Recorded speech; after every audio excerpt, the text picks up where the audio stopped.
Mulher, se eu te contar, você não vai crer. A Hello Kitty mineira está discutindo no Metrópolis o prequito da filha da Cláudia Raia. Isso mesmo que você ouviu. É um atentado mesmo, sabe?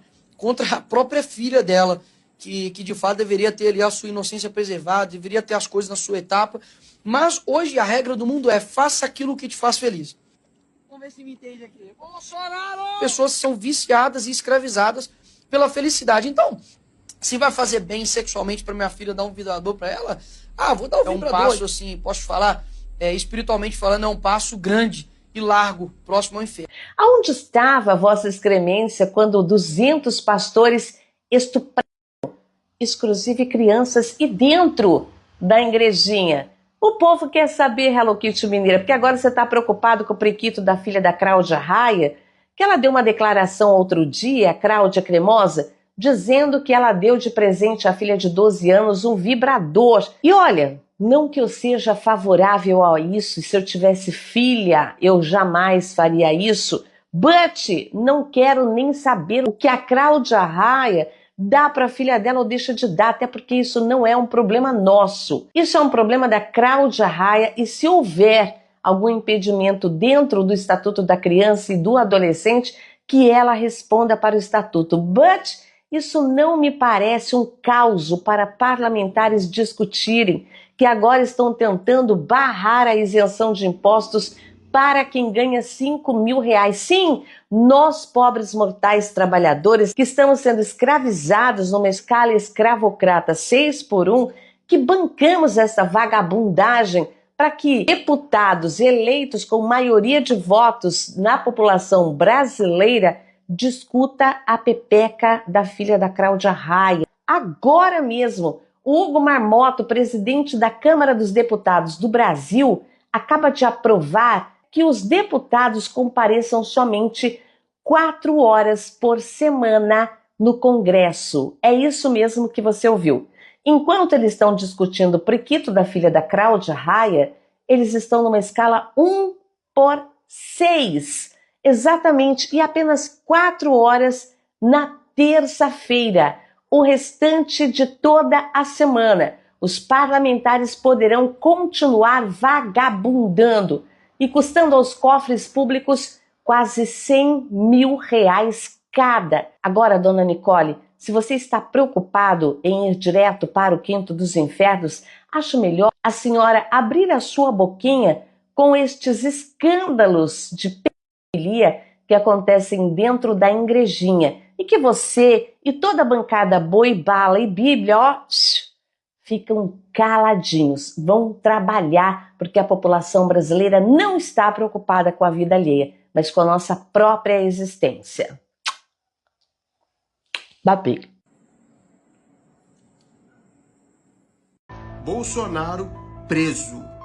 Bomba da noite. Parem tudo que estavam fazendo. E não sou eu quem está falando isso. É o povo. Mais precisamente, a torcida do Vasco. Vai ser preso! Vai ser preso!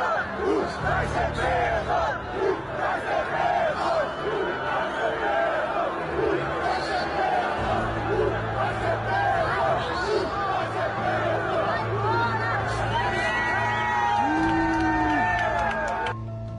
Gente, a voz do povo é a voz de quem?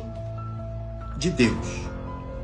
Se é a voz de Deus, Bolsonaro, então, vai ser preso. Ele resolveu testar a sua popularidade no meio da torcida e foi expulso, com todos gritando: Bolsonaro preso. Agora é só aguardar, gente, porque se o povo pediu... Café R$30, faz o L agora. O café tá caro? É lógico que tá. A gente tem que cobrar o governo federal? Tem que cobrar. Mas quem tem a maior parcela de culpa são os governos estaduais. Quem aumentou o imposto do café foi os governos estaduais e não o governo federal.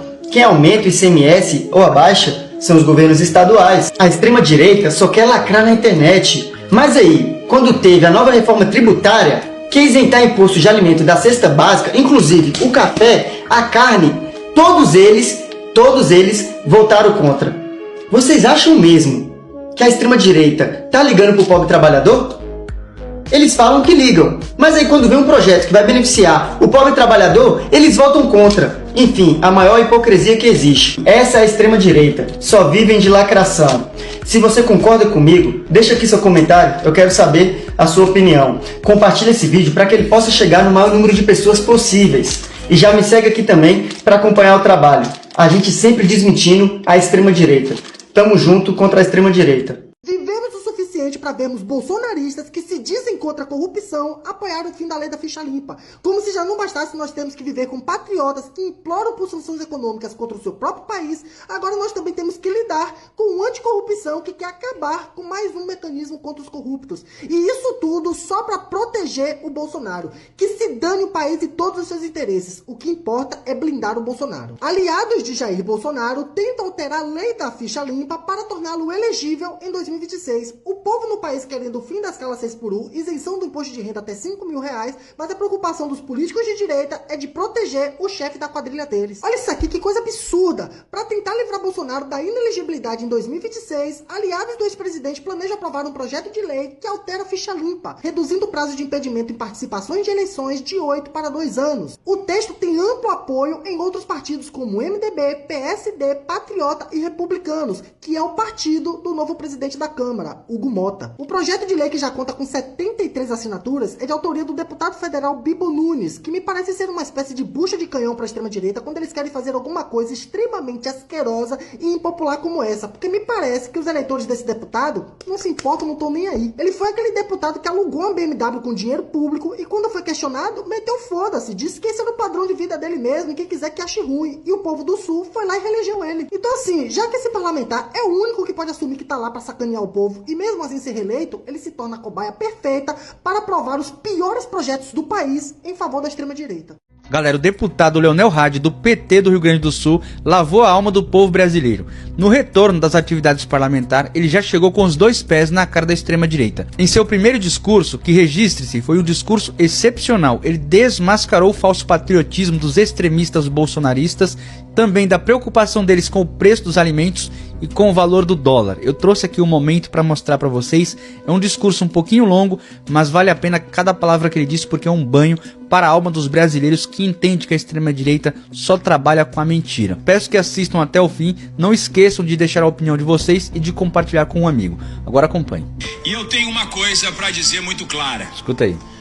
A extrema-direita brasileira, que se diz patriota, não passa de patriotas de Araque. Exato.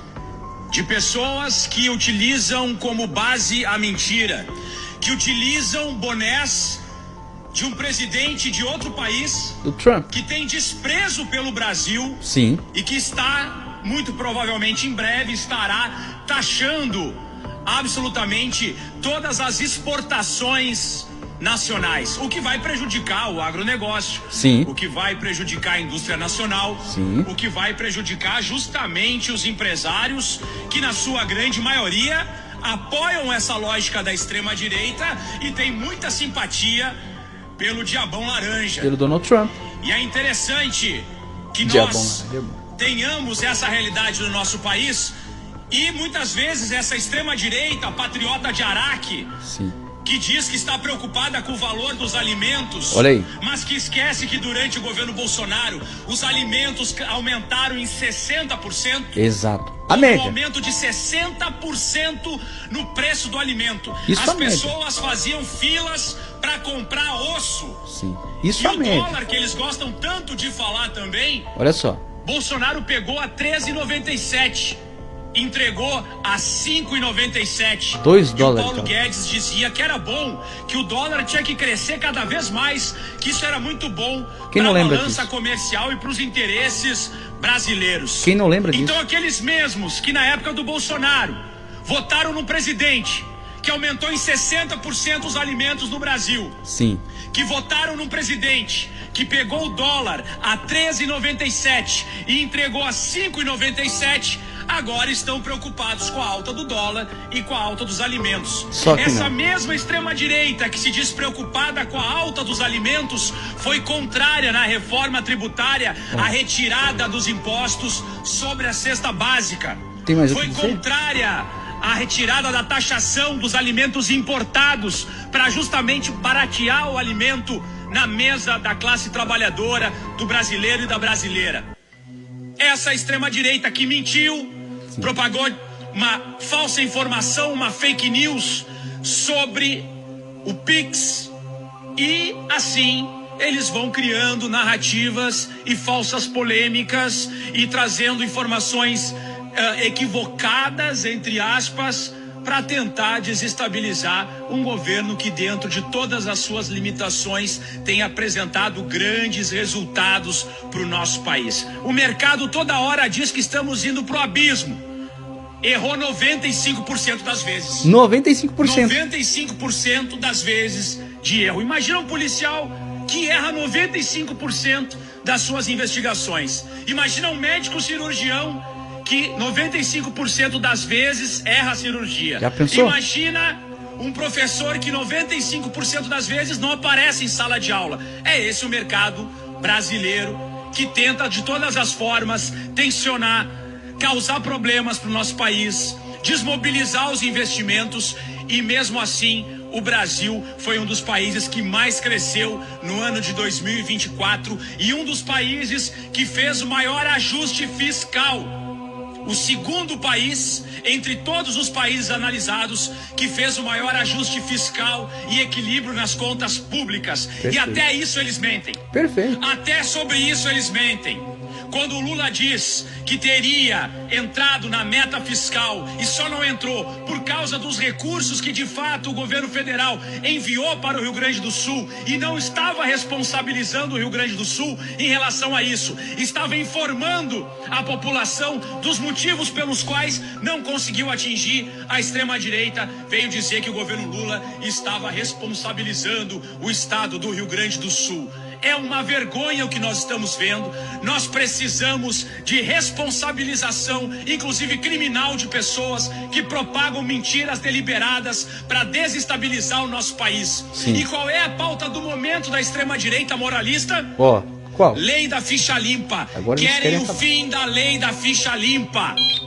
Essa extrema-direita tão preocupada com a moralidade e combate à corrupção, agora quer o fim da lei da ficha limpa e anistia para os criminosos que queriam dar um golpe de Estado no nosso país. Bom, estão seguindo o mesmo roteiro do Trump, que libertou um traficante condenado à prisão perpétua e libertou assassinos de policiais e pessoas que agrediram 140 policiais, deixaram 140 policiais feridos. O Trump foi lá, perdoou essas pessoas e em menos de 48 horas, um já tinha morrido em conflito com a polícia e outro estava preso novamente cometendo crimes contra a polícia. É uma vergonha. Discurso impecável, muitas verdades em poucos minutos, e colocou por terra toda a narrativa da extrema-direita. Esse é o deputado estadual Leonel Hadi, um dos políticos da esquerda que mais sabe utilizar as redes sociais. Se ainda não está seguindo, recomendo que procure e o siga. E se gostou do vídeo, curta, comente, compartilhe e me siga. Tamo junto.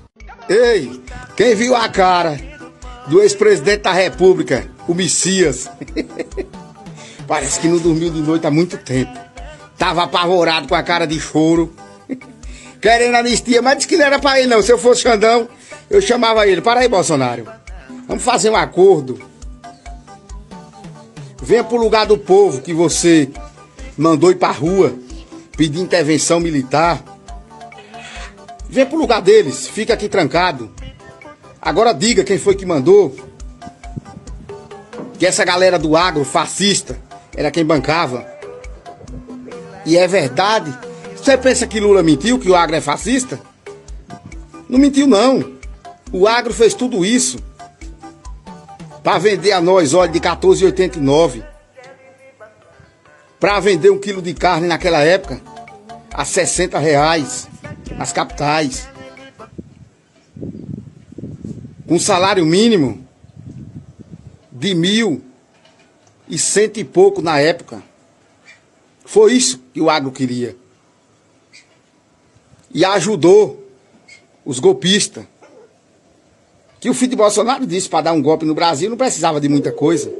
Bastava, eu acho, na cabeça deles, um bocado de aloprado na rua, andando na frente de um caminhão. Entenderam? Bancado por quem, Bolsonaro? Você precisa ser preso e esclarecer. Só que você já falava de golpe também, não era de hoje não. Há tempos atrás você dizia que se ganhasse no outro dia daria um golpe. Mas não deixaram. Ladrão. Bandido, ladrão de joias. Foi você que levou para a Espanha 39 quilos de coca? Lhe pergunto. Porque foi no avião presidencial. Se fosse no avião com Lula hoje, você chamaria um dia todo. Mas não foi no avião de vocês. Ladrão de joias, traficante de pó. Entenderam? É isso que é vocês, Bolsonaro. Genocida. Vamos refutar umas cubanas? Você sabia que Cuba era uma ilha super desenvolvida? E que tinha o 8º salário maior do mundo? Só esqueceu de dizer que menos de 16% dos trabalhadores cubanos recebiam esse salário. Justamente os operários das fábricas que os Estados Unidos haviam instalado no país. De 15 a 20% da força de trabalho era cronicamente desempregada. A grande massa dos cubanos viviam no campo. Desses, 47% eram analfabetos, submetidos a regimes de trabalho semi-escravo. 60% dos camponeses viviam em barracos com telhados de palha, com pisos de chão batidos, sem água encanada ou esgoto. Cerca de 90% não tinham eletricidade e apenas 11% dos camponeses consumiam leite, 4% carne e 2% ovos. Passando de um dos países melhores para se morar para um dos piores. Não sei para quem que era bom. Em 1958, Cuba vivia uma ditadura militar governada pelo ditador Fulgêncio Batista, que mantinha estreitas relações com o crime organizado estadunidense, principalmente com os mafiosos Meyer Lansky e Luke Luciano, que detinham o controle dos cassinos e pistas de corrida em Cuba. Afinal, a Havana estava cheia de cassinos, prostituição e tráfico de drogas. A ilha tinha virado um prostíbulo para os estadunidenses e um porto internacional para o narcotráfico, além de impor uma severa censura aos órgãos de imprensa e repressão a qualquer um dos seus opositores. Mas depois que o socialismo começou a ser implantado, tudo foi se perdendo aos poucos. O socialismo erradicou o analfabetismo, criou a sociedade mais igualitária da América Latina, desenvolveu um sistema de saúde gratuito que é exemplo para todo mundo, a nação com o maior número de médicos per capita, que possui a menor taxa de mortalidade infantil, superando Estados Unidos e Canadá. Infelizmente, o declínio da qualidade de vida dos cubanos acontece depois de 1991.